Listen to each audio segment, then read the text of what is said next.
Elise Moon, affectée par une peine de il se confie sur sa vie sentimentale.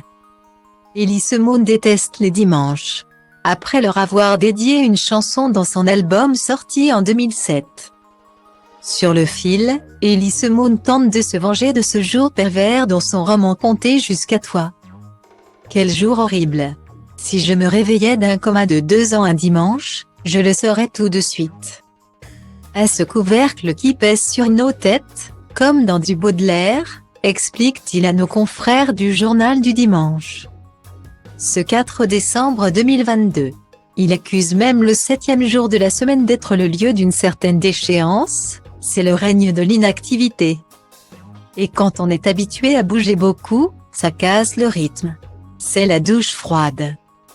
Les montagnes russes émotionnelles.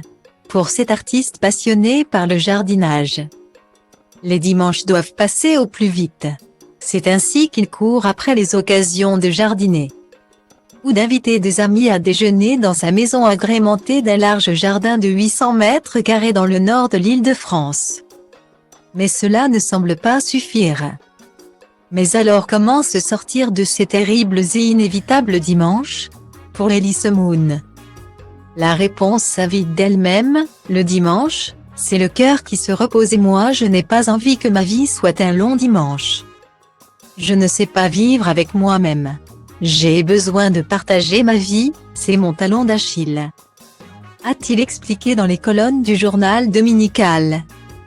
L'humoriste qui remonte sur les planches des Folies Bergères les 7 et 8 décembre 2022 le sait, plus aucun dimanche ne viendrait le plonger dans la mélancolie s'il était partagé avec une personne aimée.